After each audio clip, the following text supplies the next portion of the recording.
বাটা মাছ রান্না করবে। এই যে বাটা মাছ তেলে ভেজে নিয়েছে, যে হলুদ দিয়ে ভালো করে ভেজে নিচ্ছে, ভালো করে একদম কড়া করে ভেজে নেবে।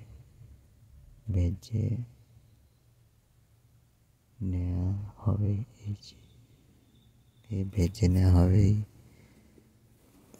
বাটা মাছকে ভেজে নিচ্ছে একদম ভালো করে, ছোট ছোট বাটা মাছকে ভেজে নিচ্ছে, ছোট ছোট বাটা মাছকে ভেজে নিচ্ছে। ভেজে নিয়ে যে বেগুন কাটছে, বেগুন দিয়ে রান্না করবে এই বাটা মাছকে।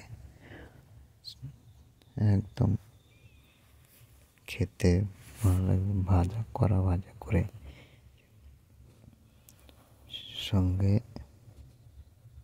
একটু পেঁয়াজ দিয়ে রান্না করবে। একটু হালকা মাখা মাখা ঝোল থাকবে, রান্না করবে বাটা মাছকে, বেগুন দিয়ে রান্না করবে। নেওয়া হয়ে গেছে, যে পেঁয়াজটা তেলে দিয়ে ভেজে নিচ্ছে। এরপরে বেগুনটা দিয়ে দিল, তেলের উপরে দিয়ে বেগুনটা দিয়ে দিল। এরপরে মাছ দেবে। খানিকক্ষণ বেগুনটাকে নুন হলুদ দিয়ে একটু কষিয়ে নেওয়া হচ্ছে। নিয়ে তারপরে হলুদ দেবে, বেগুন নুনটা দিল, হলুদটা দেওয়া হয়ে গেছে, দেবে।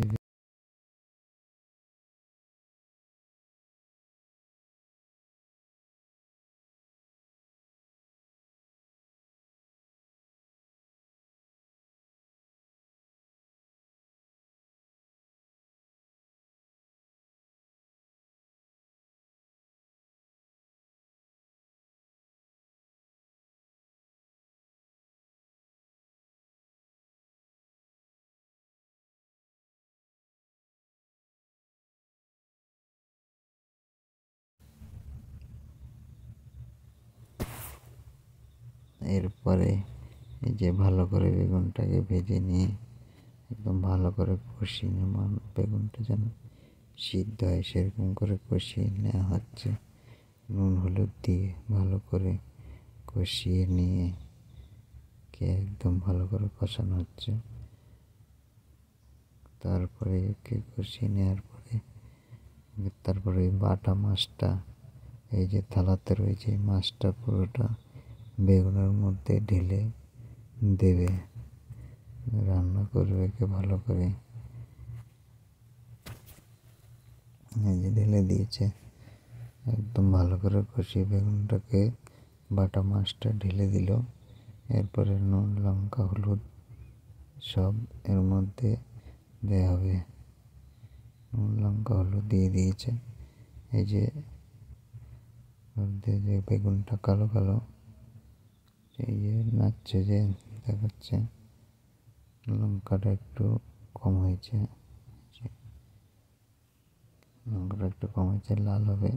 এই যে একটু দিয়েছে, তার সঙ্গে ধনেপাতা লঙ্কার গুঁড়ো একসাথে দিয়ে ভালো করে এই যে তৈরি হচ্ছে।